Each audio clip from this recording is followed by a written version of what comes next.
મિત્રો, કેવું હતું આપણું બાળપણ? ધોરણ 5 સુધી સ્લેટ ચાટવાથી કેલ્શિયમની ઉણપ પૂરી કરવી એ અમારી કાયમી ટેવ હતી. અને ભણવાનો તણાવ? પેન્સિલનો પાછલો હિસ્સો ચાવી ચાવીને તણાવ મુક્ત થઈ જતા હતા.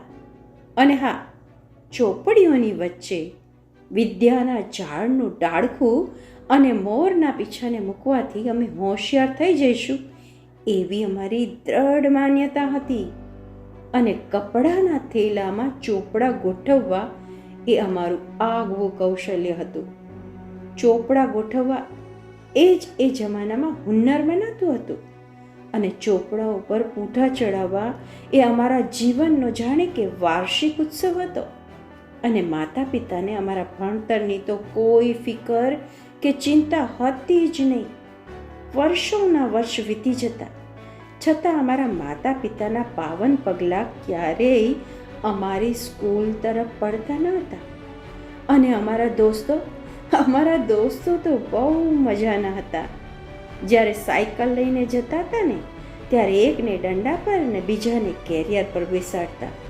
અમે કેટલીય મંજિલો ખેડી હશે એ અમને યાદ નથી, પરંતુ થોડી થોડી બસ અસ્પષ્ટ યાદો અમારી સ્મૃતિ પટલ પર છે. એ જમાનામાં ટેલિવિઝન નવા આવ્યા હતા. કોઈકના ઘરે જ ટેલિવિઝન હતા. જોવા જઈએ તો ક્યારેક અમને કાઢી મૂકવામાં પણ આવતા. અને છતાંય અમને ક્યારેય અપમાન જેવું નહોતું લાગતું. નિશાળમાં શિક્ષકનો માર ખાતા કે અંગૂઠા પકડતા ક્યારેય શરમ કે સંકોચ નથી અનુભવ્યો. કારણ કે તે વખતે ક્યારેય અમારો ઈગો હર્ટ નહોતો થતો. કારણ કે અમને ખબર જ નહોતી કે ઈગો કઈ બલાનું નામ છે. માર ખાવો એ અમારા જીવનની દૈનિક સહજ પ્રક્રિયાનો જ એક ભાગ હતો. મારવાવાળો અને માર ખાવાવાળો બંને ખુશ થતા હતા. કારણ કે એકને એમ હતું કે ઓછો માર ખાધો અને બીજાને એમ થતું કે અમારો હાથ સાફ થઈ ગયો. આમ બંને ખુશ.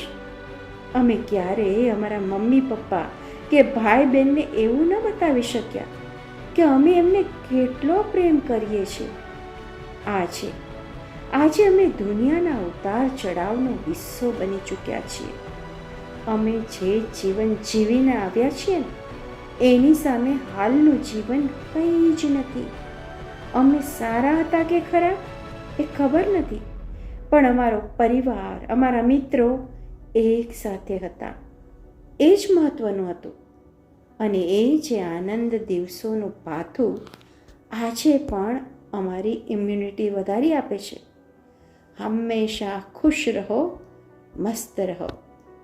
આજ્ઞા.